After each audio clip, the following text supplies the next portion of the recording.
Hello friends, trigonometry के last lecture में हमने ट्रिग्नोमेट्री का इंट्रोडक्शन और राइट एंगल ट्रायंगल समकोण त्रिभुज के बारे में पढ़ा था। तो चलिए आइए आज आगे कंटिन्यू करते हैं। तो हमने समकोण त्रिभुज के बारे में पढ़ा था और उसमें हमने आपको बताया था कि जो समकोण त्रिभुज होता है उसमें एक एंगल 90 डिग्री का होता है, तो वो हमारा समकोण त्रिभुज कहलाता है। तो यहाँ पर त्रिभुज ABC एक समकोण त्रिभुज है और समकोण त्रिभुज के लिए एक प्रमेय होती है, ये बहुत इंपॉर्टेंट है। तो इस प्रमेय का नाम है पाइथागोरस प्रमेय। तो ये प्रमेय क्या होती है? कर्ण का स्क्वायर इज इक्वल टू लंब का स्क्वायर प्लस आधार का स्क्वायर।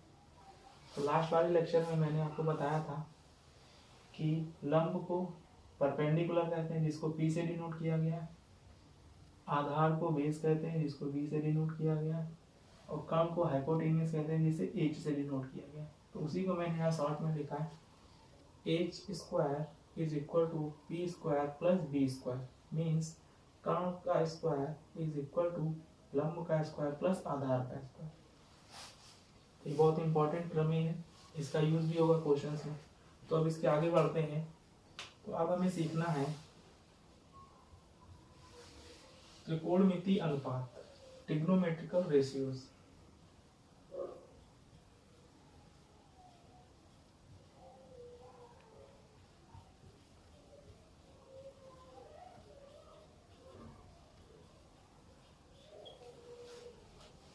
त्रिकोणमितीय अनुपात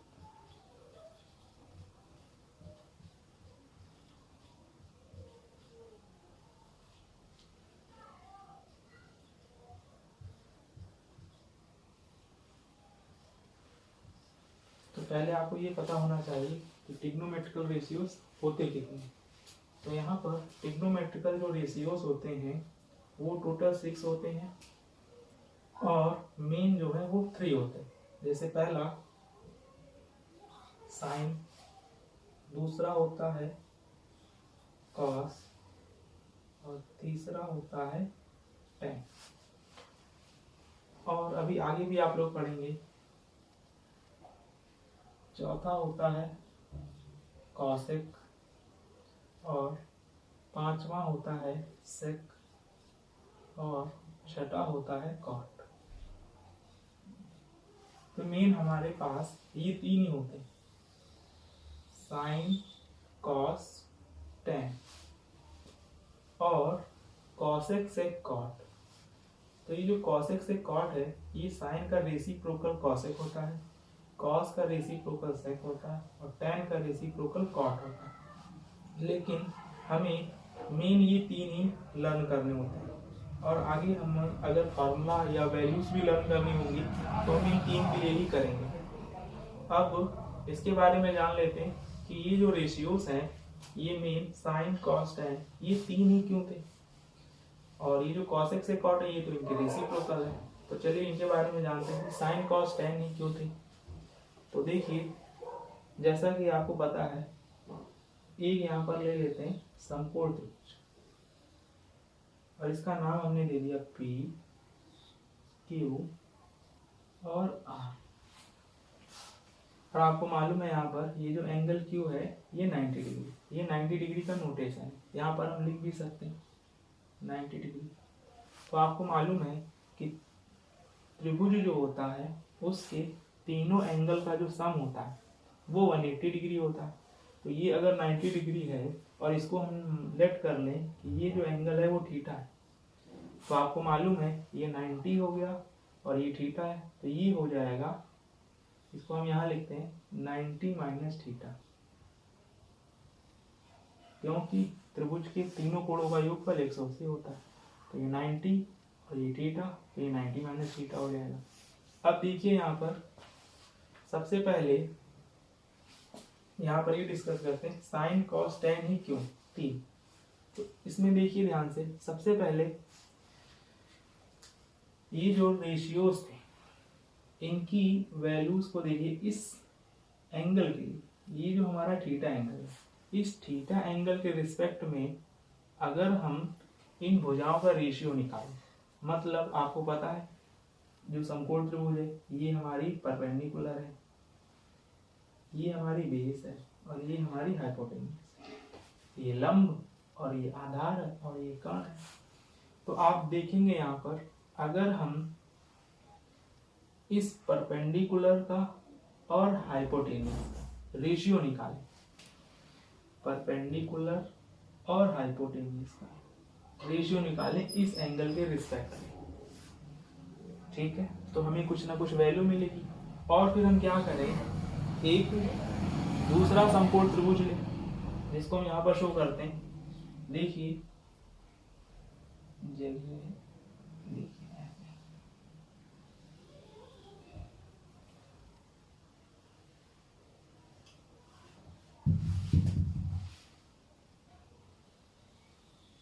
यहाँ पर एक हमने दूसरा ले लिया, तो इसमें आप देख सकते हैं कि डिफरेंस है। एंगल को हमने सेम रखा थीटा, और इस पॉइंट का नाम रख दिया पी डैश, और इसका नाम कर दिया क्यू डैश, और इसका नाम हो गया आर डैश।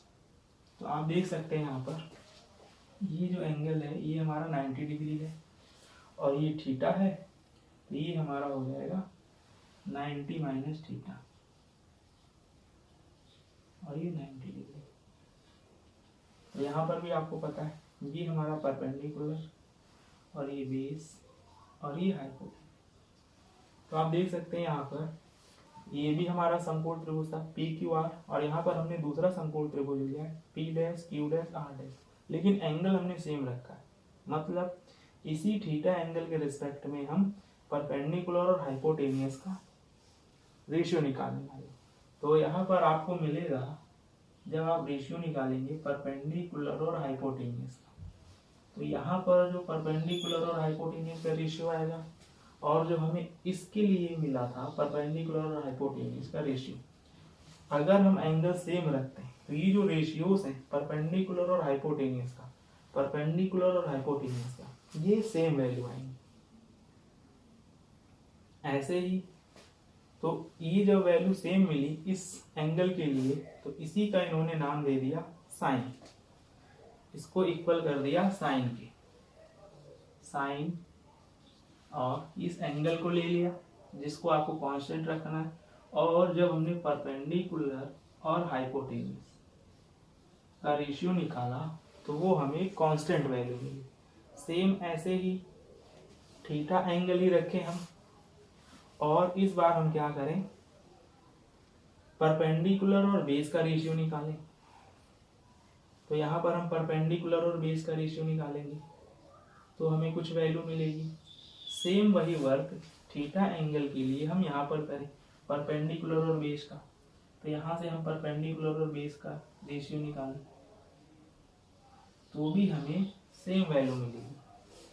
तो जब ऐसा हुआ तो देखिए परपेंडिकुलर और बेस को इन्होंने नाम दे दिया tan का, तो tan इज इक्वल टू बन गया, और यहाँ पर हमें एंगल भी लिखना होगा जिस एंगल के रिस्पेक्ट में हमने किया है, थीटा एंगल के रिस्पेक्ट में कर रहा है तो ये थीटा, तो tan theta is equal to बन गया परपेंडिकुलर अपॉन बेस। ये दूसरा हो गया। देखिए पहले साइन के लिए फिर tan के लिए। इस बार क्या करना है, एक बार हमने परपेंडिकुलर और हाइपोटेनियस को लिया तो हमें साइन मिल गया, देखिए यहाँ पर साइन। एक बार हमने क्या किया, परपेंडिकुलर और बेस को लिया तो हमें tan मिल गया। अब बेस और हाइपोटेनियस को लेकर करते हैं, तो देखिए बेस और हाइपोटेनियस, तो बेस को और हाइपोटेनियस को लेंगे, बेस और हाइपोटेनियस। तो जब हम इसकी वैल्यू निकालेंगे इसी थीटा एंगल के रिस्पेक्ट में तो हमें कुछ ना कुछ वैल्यू मिलेगी। और फिर यहाँ पर भी हम इस त्रिभुज के लिए इसी थीटा एंगल के रिस्पेक्ट में अगर हम बेस और हाइपोटेनियस की वैल्यू फाइंड करें तो जो रेशियो आएगा इन दोनों का, इस त्रिभुज के लिए और इस त्रिभुज के लिए, यहाँ पर बेस और हाइपोटेनियस का, तो वो सेम होगा। तो इसको इन्होंने नाम दे दिया कॉस। यहाँ से हमें मिल गया cos theta is equal to base upon hypotenuse. ये हमारा बन गया तीसरा। ठीक है, तो यहाँ से हमें देखिए 3 रेशियोज मिलेंगे। सबसे पहले जब हम परपेंडिकुलर और हाइपोटेन्यूज का रेशियो निकालेंगे तो वो कांस्टेंट होगा थीटा एंगल के रिस्पेक्ट में, एंगल सेम रहता है तो उसका नाम साइन दे दिया। ऐसे ही जब परपेंडिकुलर और बेस को लिया तो उसका नाम टेन दे दिया, तो थीटा एंगल के रिस्पेक्ट में किया इसलिए टेन थीटा हो गया। सेम ऐसे ही जब बेस और हाइपोटेनियस को लिया थीटा एंगल के रिस्पेक्ट में तो भी वैल्यू हमें सेम मिलने लगी, तो ये बन गया कॉस। तो मेन हमारे साइन कॉस टेन होते हैं। अब अगर आप सोचें किसी दूसरे पेयर को बनाना तो वो इन्हीं तीनों में से कोई एक आएगा या फिर इनका रेसिप्रोकल आएगा। जैसे आप सोचें परपेंडिकुलर और बेस को ले लें तो देखिए ऑलरेडी यहाँ पर है जिसको हम 10 बता चुके हैं। ऐसे ही अगर आप सोचें कि बेस और हाइपोटेनियस को ले लें तो बेस और हाइपोटेनियस देखिए कॉस है। ऐसे ही परपेंडिकुलर और हाइपोटेनियस को लेंगे तो देखिए साइन है। अब अगर हम हाइपोटेनियस और परपेंडिकुलर ले लें तो देखिए ध्यान से हमने परपेंडिकुलर और हाइपोटेनियस लिया था तो साइन बना था। अब हम क्या करेंगे हाइपोटेनियस और परपेंडिकुलर लेने जा रहे हैं तो जस्ट इसका रेसिप्रोकल करने जा रहे हैं। इसीलिए जब आप हाइपोटेनियस और परपेंडिकुलर ले लेंगे तो एक नया नाम आ जाएगा, क्योंकि वो साइन का रेसिप्रोकल होगा तो उसको एक नया नाम दे देंगे। तो हाइपोटेनियस और परपेंडिकुलर इस ट्रायंगल के रिस्पेक्ट में करेंगे। सेम वही वर्क हम इस ट्रायंगल के लिए करेंगे, हाइपोटेनियस और परपेंडिकुलर, तो हमें कांस्टेंट वैल्यूज मिलेंगी।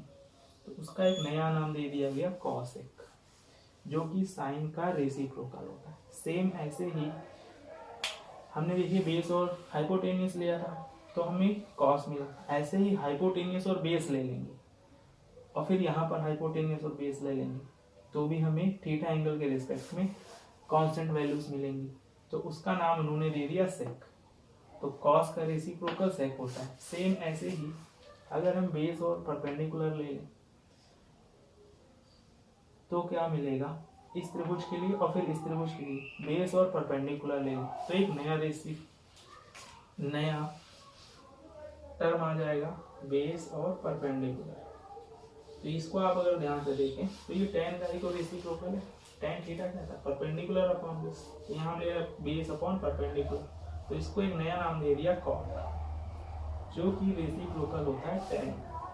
तो यहाँ से आपको देखिए मेन हमारे तो तीन ही होते हैं साइन कॉस टेन, लेकिन साइन का रेसिप्रोकल कॉसेक होता है, कॉस का सेक होता है और टेन का कॉट होता है। सेम ऐसे ही कॉसेक को अगर रिवर्स करेंगे तो साइन बन जाएगा, सेक को रिवर्स करेंगे तो कॉस बन जाएगा, कॉट को रिवर्स करेंगे तो टेन बन जाएगा।